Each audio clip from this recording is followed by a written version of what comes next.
발람이 아침에 일어나서 자기 나귀의 안장을 지우고 모압 고관들과 함께 가니 그가 감으로 말미암아 하나님이 진노하심으로 여호와의 사자가 그를 막으려고 길에 서니라. 발람은 자기 나귀를 탔고 그의 두 종은 그와 함께 있더니 나귀가 여호와의 사자가 칼을 빼어 손에 들고 길에 선 것을 보고 길에서 벗어나 밭으로 들어간지라. 발람이 나귀를 길로 돌이키려고 채찍질하니 여호와의 사자는 포도원 사이 좁은 길에 섰고 좌우에는 담이 있더라. 나귀가 여호와의 사자를 보고 몸을 담에 대고 발람의 발을 그 담에 짓누르매 발람이 다시 채찍질하니 여호와의 사자가 더 나아가서 좌우로 피할 데 없는 좁은 곳에 선지라.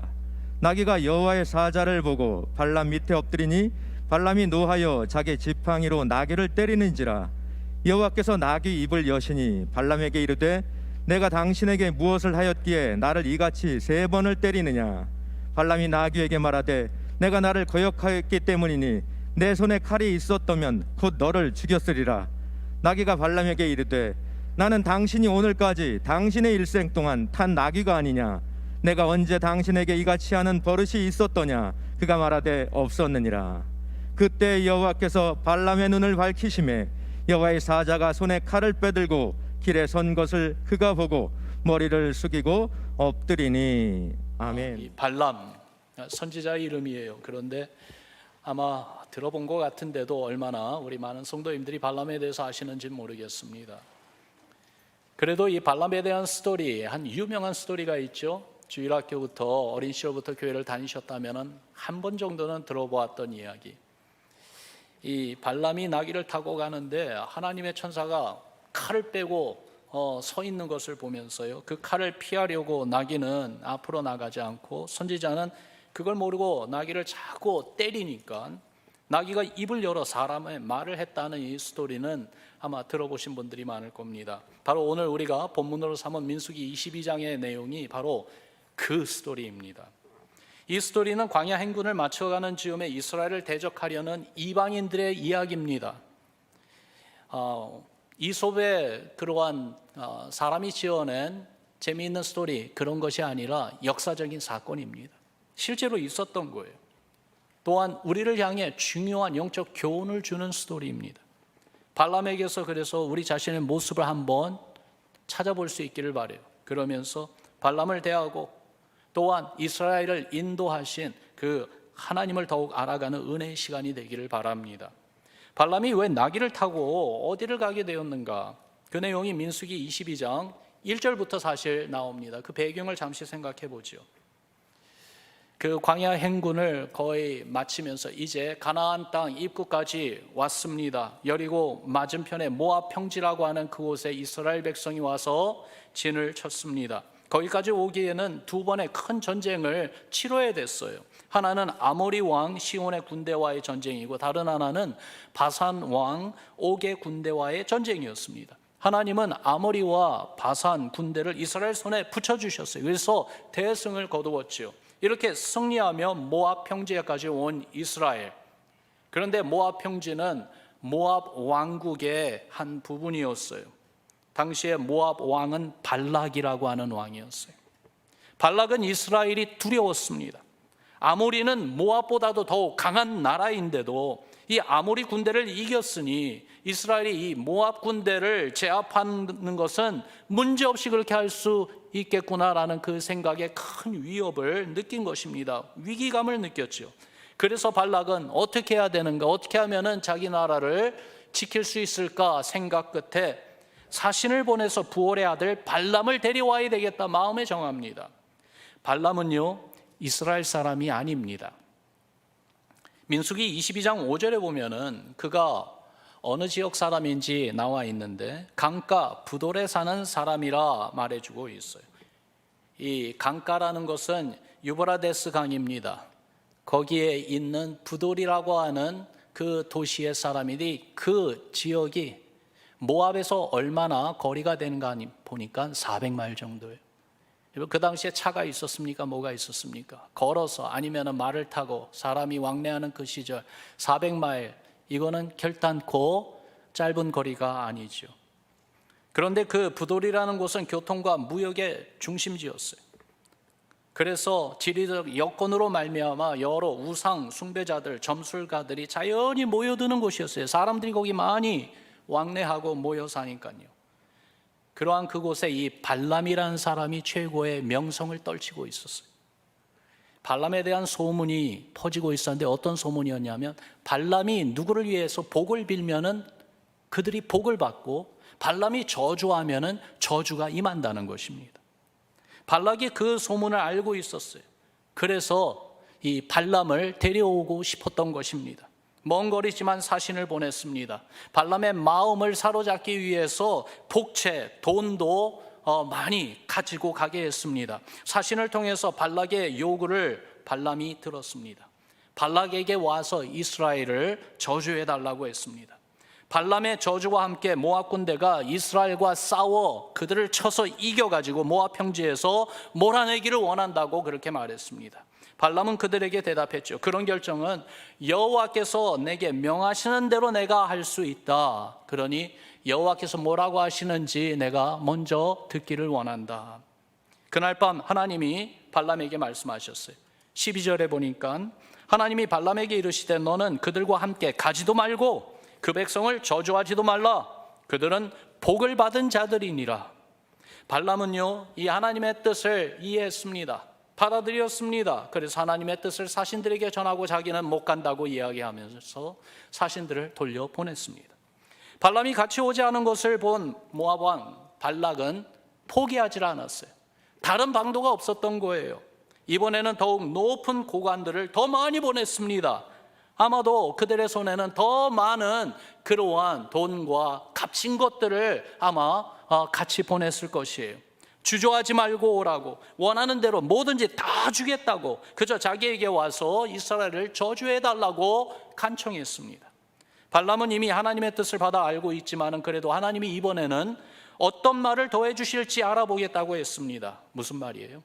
그의 마음에는 이 발락의 초청을 뿌리치지 않고 싶은 마음이 있었던 거예요.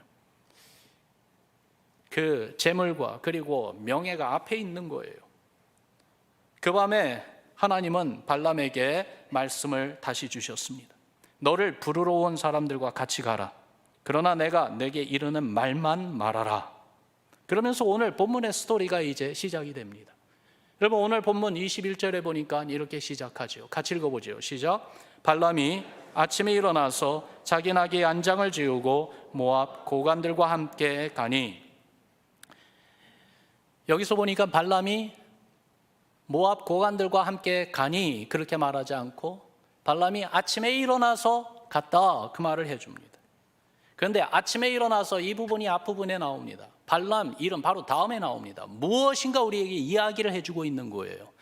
발람의 그 내면에 대한 무슨 모습을 보여주려고 하는 의도가 있습니다. 아침에 일어나서 서둘러 가겠다는 모습이죠. 주저하거나 다시 한번 내가 정말 이거 가야 되는가? 가지 말까 하는 그러한 생각해보는 모습이 아니라는 거예요. 이미 마음에 정했습니다. 모압 왕이 큰 재물을 주겠다는 초청에 응하는 모습입니다. 자기 앞에 부와 성공이 기다리고 있다는 생각에 지체할 겨를이 없습니다. 그런데 여기에 문제가 있어요. 심각한 문제가 바로 나타납니다. 22절에 그 모습을 우리에게 보여주죠. 22절을 보니까 그가 감으로 말미암아 하나님이 진노하심으로 여호와의 사자가 그를 막으려고 길에 서니라. 하나님이 진노하셨다는 말씀이 나와요. 그가 가니까 하나님이 진노하셨다. 잠깐만요. 여러분, 하나님이 가라고 해서 가는 것 아닙니까?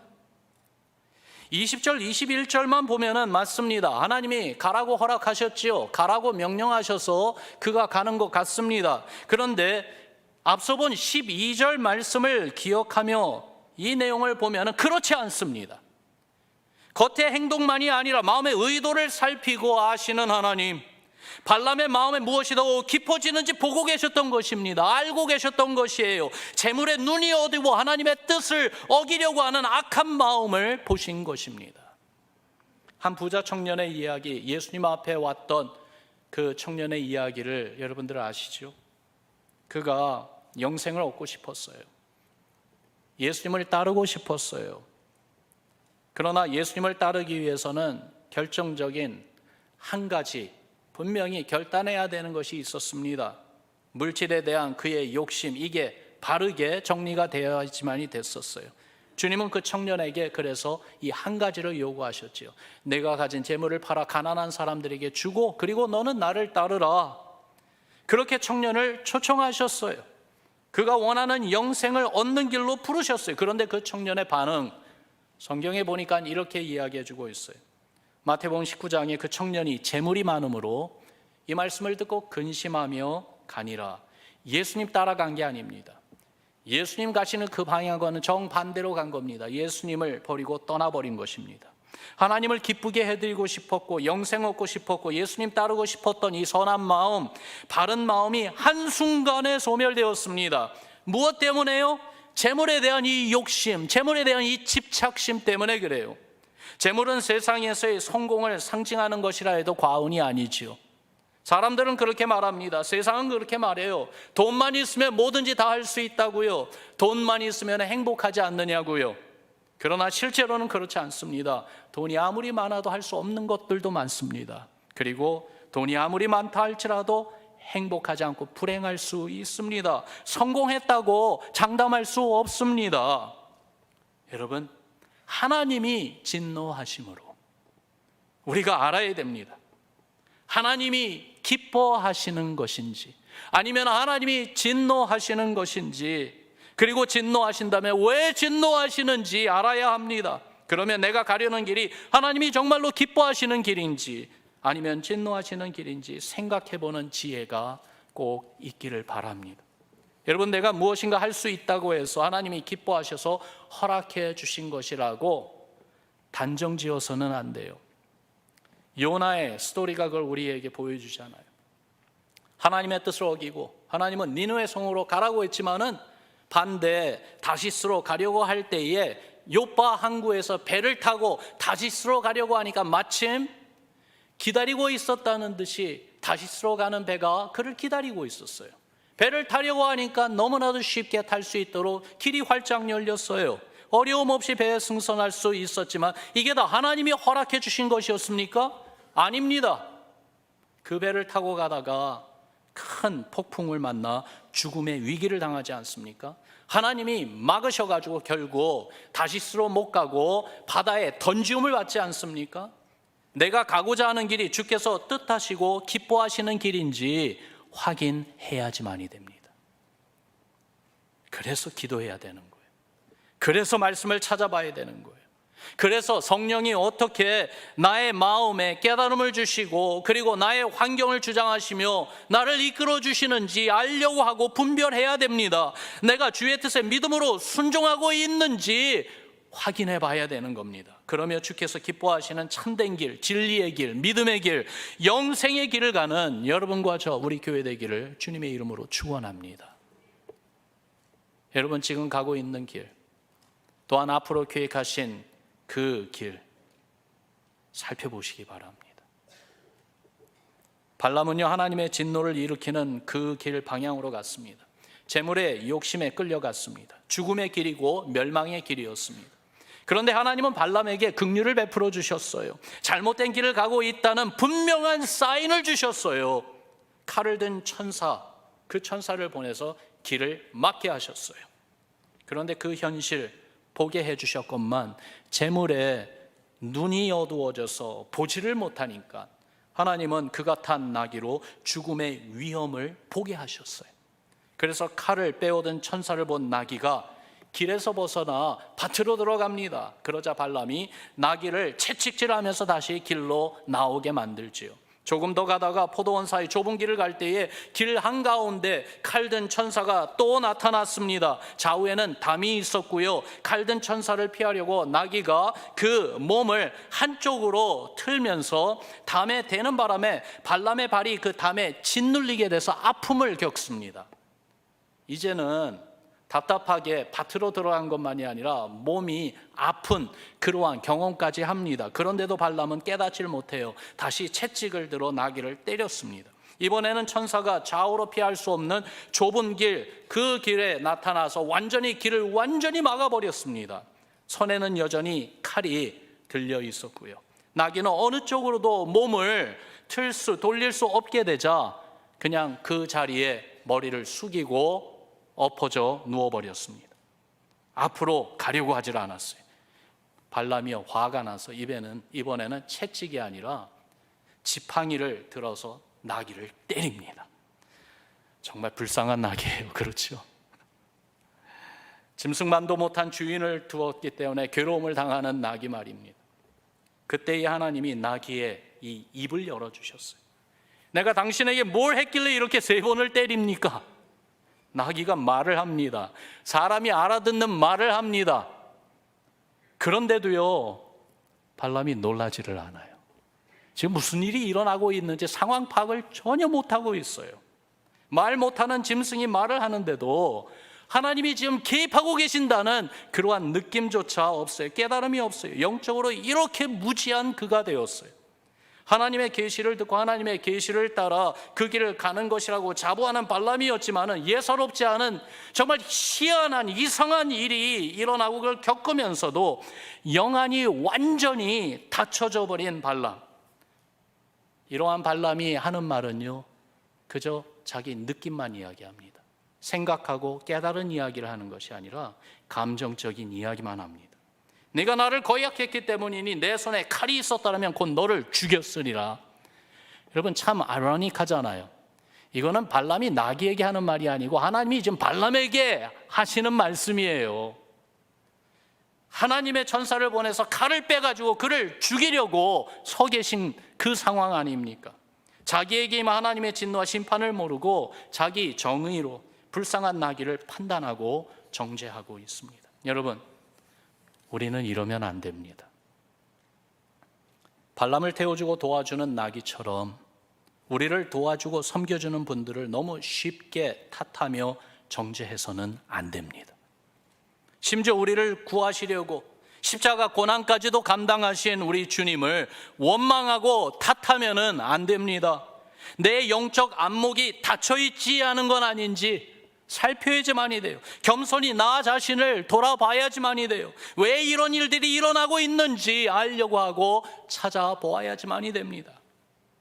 한 사업가가 있었어요. 할 수 있는 최선을 다해서 열심히 일하고 투자하며 사업을 잘 키워나갔어요. 그런데 잘 나가던 사업이 한번 실수한 것으로 인해서 큰 어려움을 당하면서 망하게 되었어요. 이해가 안 되었어요. 도대체 내가 잘못한 게 그게 왜 그렇게 큰 잘못인지 이해가 안 됐어요. 용납할 수가 없었어요. 후회와 원망밖에는 없었습니다. 사업이 망하고 나니까 그전과는 달리 좀 시간이 많아졌어요. 집에서 있다 보니까 전에는 보이지 않던 집안 일들이 보입니다. 집안에는 문제가 너무 많았습니다. 먼저 일에 중독된 듯 가정을 뿌리치고 사업만 하던 남편을 뒷바라지하기에 너무나도 애써왔던 부인이 우울증에 걸려 있었어요. 밤에는 잠자는 약 없이는 잠을 잘 수가 없는 그런 상황이에요. 또한 사춘기를 맞은 2아이가 문제들이 너무 많아요. 한 아이는 게임 중독증을 보이고 있어요. 학업은 엉망입니다. 또 한 아이는 학교에서 좋지 않은 친구들과 어울리면서 다른 친구들을 왕따시키고 문제를 자꾸 일으키는 문제아가 되어가고 있었어요. 어떻게 다시 일어나 새 일을 해야 하는지도 중요했지만은 그 전에 가정이 먼저 살아야지 내가 사는구나, 이 마음이 확 느껴졌어요. 그래서 다시 시작한 것이 기도였습니다. 생각해 보니까 너무 오랫동안 기도를 안 하고 살아왔어요. 바쁘다는 핑계로 하나님을 찾지 않았어요. 그저 내가 열심히 하니까 잘 되니까 그것이 잘하는 것인 줄 알고 기도가 멈춰졌는데, 많은 것을 잃고 집안에 너무나도 많은 문제가 있다는 거, 이건 내 힘으로 감당할 수 없다는 거 알게 되니까 먼저 생각난 것이 주님이었어요. 기도하기 시작합니다. 하나님을 찾았어요. 교회를 다시 나오게 되었어요. 눈물로 기도하기 시작했어요. 하나님의 도우심을 간절히 간구했습니다. 그러면서 가족들을 돌보기를 시작했습니다. 시간이 지나면서 가정의 문제들이 하나하나씩 해결되어 가는 것을 보았습니다. 작지만은 새 사업을 밑바닥부터 다시 시작할 수 있는 그러한 용기와 기회도 얻게 되었다고 합니다. 그분에게는요, 잘 나가던 사업이 갑자기 망한 것이 오히려 이게 다행이구나, 망했기 때문에 내가 내 가정과 내 자신을 정말 이렇게 구할 수 있었구나. 내가 당한 이 어려움, 이 고난이 하나님이 주신 은혜였구나라는 생각이 들어온 것이에요. 정직하게 겸손하게 주님을 찾으며 주께 돌아오게 만들었던 그러한 그 상황, 그 과정이 하나님께 감사했어요. 시편 119편에 보면은 그런 말씀이 있습니다. 고난 당한 것이 내게 유익이라 이로 말미암아 내가 주의 율례들을 배우게 되었나이다. 하나님의 사람이며 하나님의 말씀을 이미 받은 사람이 하나님의 말씀 따라 살아야 되는 사람이에요. 그런데 하나님을 잊어버리고 하나님 말씀 따라 산다는 것이 뭔지 모르고 정말로 영적으로 무지한 사람이 되었는데, 고난을 당하면서 하나님을 찾고 다시 하나하나씩 하나님 말씀을 배우기 시작했다는 거예요.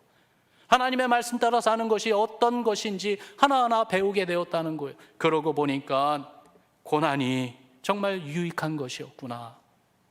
여러분, 내 뜻대로 안 된다고 발람처럼 화를 내고 남을 원망하고 무지한 다른 사람, 무지한 다른 것을 탓하고 책임 전가해서는 안 됩니다. 내 뜻대로 안 될 때 주님의 뜻을 찾는 것이 지혜입니다.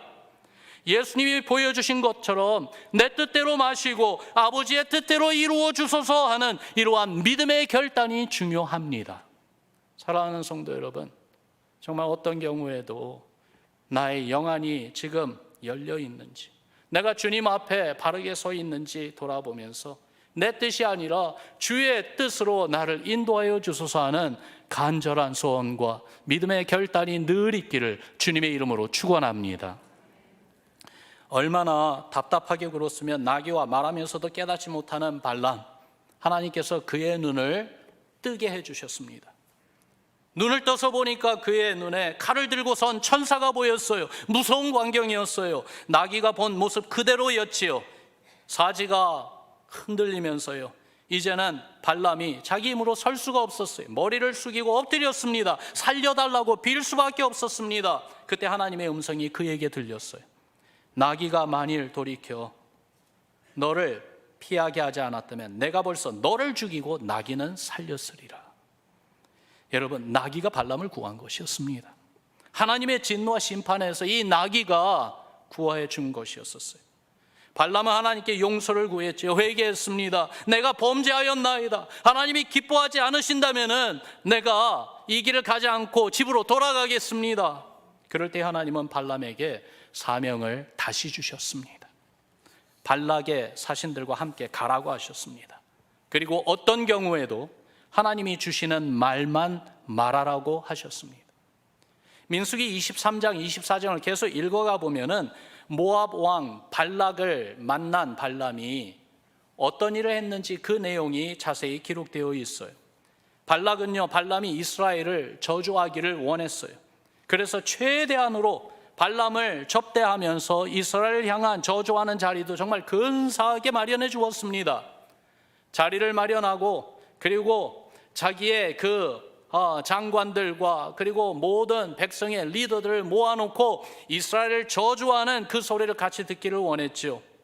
그러나 발람은 그때마다 저주가 아니라 이스라엘을 축복했습니다. 축복하고 축복하고 또 축복하며 3번이나 축복했습니다.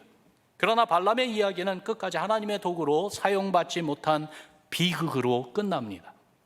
하나님 백성을 저주하지는 못했지만은 이스라엘이 저주받게 만드는 한 가지 꾀를 발락 왕에게 전해 주었습니다. 그래서 민수기 25장에 보면 그 내용이 나와요. 이스라엘 남자들이 모압 여자들과 음행하게 유혹하고요, 우상 앞에 절하게 만들었어요. 그로 인해서 하나님의 진노로 이스라엘 진중에 연병이 퍼지게 되고 결국 24,000명이 죽습니다. 발람의 꾀의 결과였습니다. 그래서 하나님 말씀에 보면은 발람은 신실한 하나님의 선지자로 남지 않습니다. 오히려 죄의 유혹에 빠진 악한 선지자가 되었어요. 베드로후서 2장에 보니까 15절부터 그들이라는 것은 그 바로 전에 보면 탐욕이 가득한 저주의 자식들을 가리키는 거예요.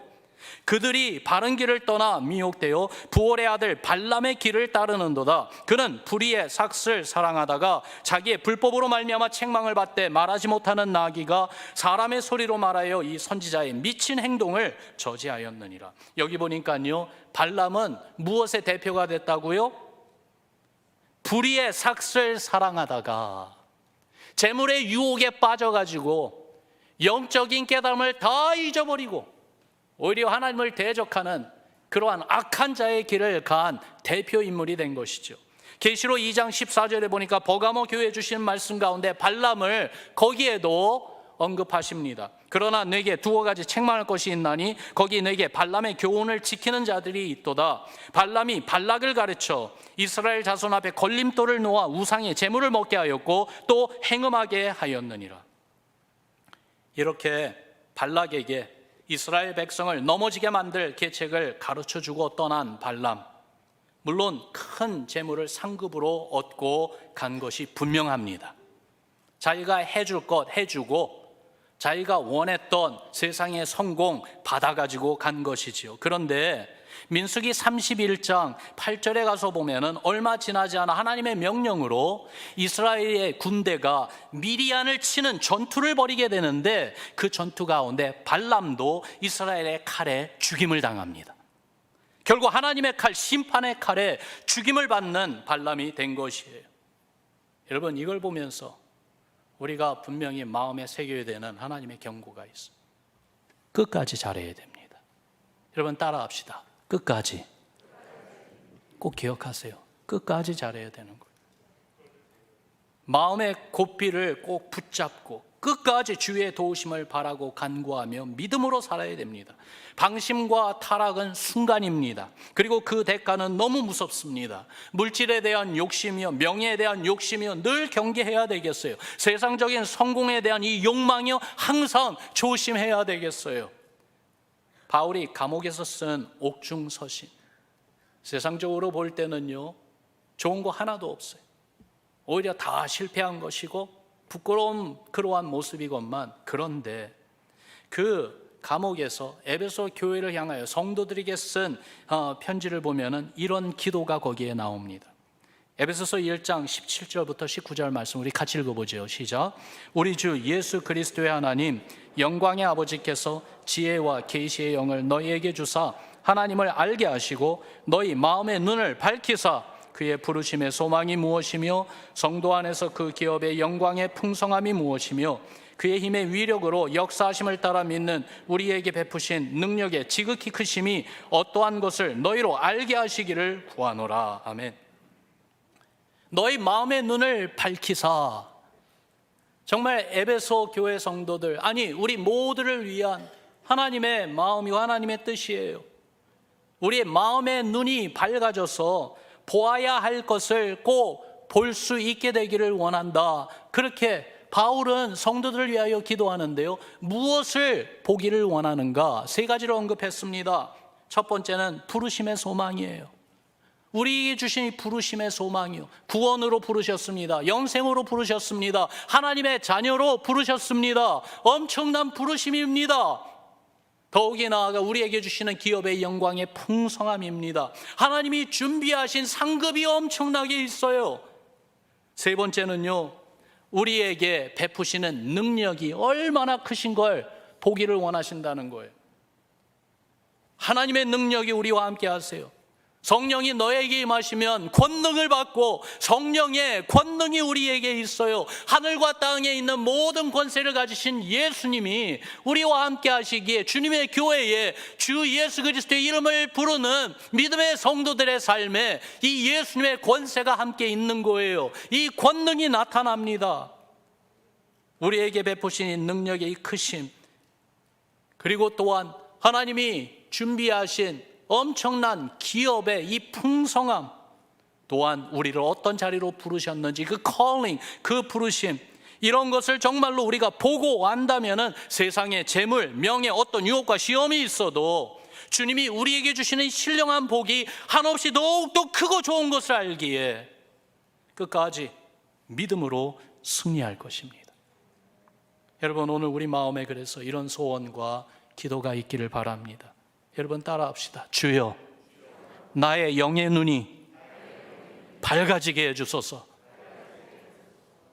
정말로 우리가 육안으로만 살지 말고 주님이 주의 성령으로, 주의 말씀으로 우리에게 주신 영의 눈이 뜨이고 영의 눈이 밝아서 세상에서 일어나는 모든 일들, 우리 삶 가운데 일어나는 모든 일들을 하나님의 지혜로 이해하고 하나님의 말씀으로 해석하며 정말 하나님이 지금도 내 앞에 일하고 계시는 그 모습을 보면서 흥분이 되고, 그래서 주님을 계속 선택하고 주님만을 따라가는 여러분과 저 우리 되기를 주의 이름으로 축원합니다. 주님이 보여주시는 길, 생명과 구원의 길, 믿음과 순종으로 갈 수 있는 비결입니다. 발람을 보며 적어도 세 가지 중요한 교훈을 함께 말씀 나눴어요. 첫 번째, 내가 가고자 하는 길이 하나님을 기쁘시게 하는 길인지 확인해야 돼요. 내가 세우는 계획이 이게 정말 하나님이 기뻐하시는 계획인지 분명히 해야 돼. 주님을 기쁘게 해드리는 믿음의 길을 가겠다는 결단이 있기를 바라요. 두 번째는 내 뜻대로 안 될 때에 주님의 뜻을 찾는 겸손함과 지혜를 사모합시다. 남 탓하지 맙시다. 불평하거나 원망하지 맙시다. 주 앞에 더욱더 겸손하며 엎드립시다. 기도합시다. 심지어는 고난의 과정을 거친다 할지라도 그 고난이 유익했구나, 하나님의 은혜를 깨닫고 체험하는 순간이 꼭 있습니다. 세 번째는 영의 눈이 끝까지 밝아서 주님만을 바라보며 끝까지 주님만을 따라가기를 결단합시다. 근데 여기에요, 한 가지 더 중요한 내용을 한 가지 더 더해야 됩니다. 하나님에 대한 말씀이에요. 발람을 대할 때에 긍휼과 자비로 참으시고 그를 이끌어 주시려는 하나님을 우리가 보았어요. 주의 선하심입니다. 그뿐만이 아니라 앞서 보았던 민수기 22장 12절 말씀을 보면은 이스라엘에 대한 놀라운 선언을 하셨어요. 여러분, 그 말씀 다시 한번 읽습니다. 함께 읽지요. 시작. 하나님이 발람에게 이르시되 너는 그들과 함께 가지도 말고 그 백성을 저주하지도 말라. 그들은 복을 받은 자들이니라. 여기 보니까 하나님이 이스라엘에 대해서 선언하십니다. 뭐라고 선언하세요? 따라합시다. 그들은 복을 받은 자들이니라. 여러분, 이스라엘은 복 받은 자들이래요. 그러니까 이스라엘을 저주해서는 안 된다고 말씀하세요. 이스라엘이 뭘 잘했습니까? 뭘 잘했기 때문에 하나님의 복을 받는 이러한 자격을 갖춘 백성이 되었습니까? 아무리 생각해 봐도 그들이 잘한 건 아무것도 없어요. 애굽에서 나와가지고 40년 동안 광야 행군 가운데 이스라엘이 계속 보여줬던 건 뭡니까? 불평과 원망이었어요. 그런데도 big picture, 하나님의 큰 그림 안에서는 하나님이 일방적으로 이스라엘에게 복 주시겠다고 정하셨어요. 왜요? 하나님의 계획 가운데 바로 이 계획 때문에 그렇습니다. 이스라엘을 통해서 온 인류를 구원하실 메시아 예수 그리스도를 보내주시겠다고 정하셨기 때문입니다. 예수님 때문에 이스라엘은 복받은 백성이 된 거예요. 그들을 제사장 나라로 삼으시겠다 하신 이유가 그 내용이에요. 그들을 하나님의 백성으로 삼으신 그 이유가 바로 그 원인 때문에 그런 것이죠. 여러분, 이스라엘은 복받은 자들이다. 그 이유를 생각해 볼 때 이것이 남 이야기가 아니라는 것을 우리도 느낍니다. 누구 얘기입니까? 우리 얘기예요. 우리 얘기예요. 우리가 영적 이스라엘이, 우리를 예수 그리스도 우리 주님의 은혜로 구원하셔서 하나님의 자녀 삼아 주셨어요. 우리가 잘한 것이 있어서가 아니고 무조건적인 사랑이고 은혜였습니다. 그리고는 우리 안에 예수님의 영, 성령을 두셨습니다. 그래서 우리의 삶에서요, 여러분 잘 들어보세요. 예수의 향기가 드러나게 해주세요. 이 세상에 하나님이 주신 편지, 예수님의 편지가 되게 해주셨어요. 예수님이 나의 구주요, 나의 하나님이라는 신앙 고백으로 살면서 다른 사람들로 예수님 만나고 알게 해주는 축복의 통로가 되도록 우리의 신앙, 우리 교회를 이렇게 세워주고 계시는 것이에요. 그러므로 이미 하나님의 복을 우리에게도 주셨습니다. 하나님의 사랑을 우리에게도 주셨습니다. 여러분 따라합시다. 우리는 복을 받은 자들이니라. 예수님 때문에, 다른 이유 없어요. 예수님 때문에 우리가 바로 복을 받은 사람들이에요. 그렇기 때문에 세상이 그 누구가 아무리 우리를 저주한다 할지라도 저주의 이 화살이 우리에게 와서 꽂힐 수가 없습니다. 왜요? 하나님이 복받은 자들이라고 이미 선언하셨기 때문에 그렇습니다. 그 맥락에서 로마서 8장의 말씀이 이해되지 않습니까? 우리가 로마서 8장 말씀을 쭉 보았을 때 그리스도인은 어떤 사람들인가 5가지 은혜를 보았다고 했는데 맨 마지막 그 은혜는 그 어떤 무엇도 우리를 우리 주 예수 그리스도 안에 있는 하나님의 사랑에서 끊을 수 없다고 했습니다. 그러므로 우리가 바로 이미 복받은 사람들, 누구도 우리를 저주하지 못합니다. 이런 사랑, 이런 은혜 가운데 살아가는 우리 신앙, 여러분 어찌 하나님께 감사하지 않을 수 있겠습니까? 우리 하나님 아버지께 감사하고 예수님께 감사하고 성령님께 감사하는 우리 교회 되기를 바랍니다. 그러며 주님의 기쁨이 되고 주의 뜻을 찾고 따르며 끝까지 주님 바라보는 믿음으로 세상 모든 유혹, 특별히 재물과 명예, 성공의 유혹을 이기며 하나님께만 영광 돌리는 우리 교회, 우리 모두의 신앙 되기를 주님의 이름으로 축원합니다. 여러분 오늘 이 말씀 통해서 정말 위로받기를 원해요. 영적인 복을 받은 우리구나. 우리 가정이 벌써 영적인 복을 받았구나. 내가 벌써 하나님의 베풀어 주신 영적인 복 가운데 있구나. 하나님의 사랑이 늘 나와 함께 하시고 하나님의 은혜가 나를 책임져 주시는구나. 여러분 선하신 우리 하나님 아버지 앞에서 더욱더 감사하고 위로받으며 다시 한번 믿음의 용기를 내시기를 바라요. 더욱이 나아가 결단합시다. 세상의 유혹 따라가지 않고 오직 주님의 기쁨이 되는 길만을 가겠다는 선언 우리도 합시다. 하나님이 우리에게 너희는 복을 받은 자들이다 선언하신 것처럼 우리는 주님을 향해서 우리는 오직 주님만을 기쁘게 해드리는 믿음의 길만을 가겠습니다. 그 선언, 결단을 새롭게 하는 이 아침 되기를 주님의 이름으로 축원합니다. 우리 같이 기도하겠습니다.